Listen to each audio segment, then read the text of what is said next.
You travel and participate in various conferences, congresses, and all kinds of forums. You meet various people, from kings to the simplest people, in all countries. Does it seem to you that awareness is really awakening in people, and they are beginning to be aware of the catastrophe we're facing? Do they realize that we need to transform human nature? Or do they think that it is enough to repair the flaws we cause nature through technology? Well, I can't say that very many people recognize the depths of change that is required, but many people are willing to change and are beginning to change.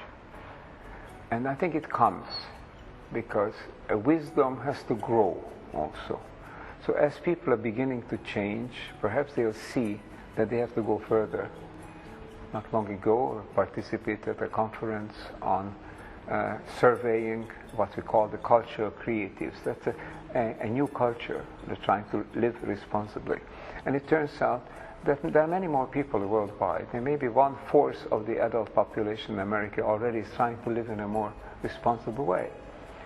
Over 1/3 of the Italian population, as we just found out in a survey they've been conducting. So it's very important to bring this just below the level of awareness, just important to bring it up to above the level of awareness, so that finally this kind of a movement can create a weight and can take off.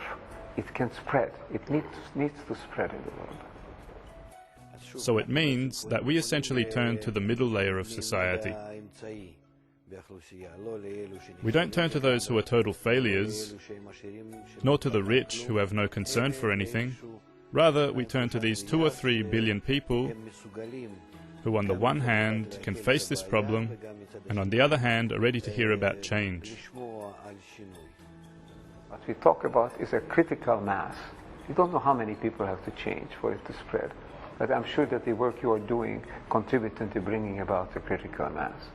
I've just now come back from India, where I was living with a famous Indian leader who is convinced that maybe it takes 64,000 people in different parts of the world who will create a critical mass. So we don't know, but the fact is that when people begin to think differently, begin to act differently, that has an effect on others. It spreads. Mm-hmm. As far as I understand, we have to create a worldwide educational channel and try to reach every single person so as to guide this step-by-step, gradual and phased progress.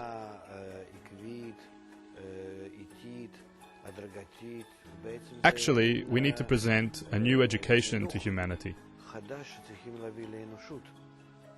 In your opinion, isn't this basically the essence of our influence over the world that would bring it to correction? Isn't this raising of awareness dependent upon explanation and education? Yes, absolutely. Education and information. Education should be based on relevant information, but very often it is not.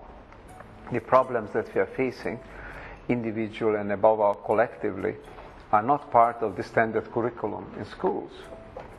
They should be there already in grade schools and in high schools. They are not even there in universities. We are now trying to create another university, an alternative university called the World University, where this kind of problems and solutions will be discussed. But education is the safest way, but it's also slowest. It's relatively slow because it takes years for people to go through the system. Information and informal education, or adult education if you like, is a much faster way. So I think here, using the internet, using all the modern telecommunications technologies, to talk to people, to discuss it with them, and to help them, not so much to educate them, but to enter into a dialogue with them so that we can learn from each other. We can insert that element of wisdom that you are inserting through the Kabbalah, that I am trying to insert using this wisdom from the sciences. I think we have to insert that element and then begin a dialogue.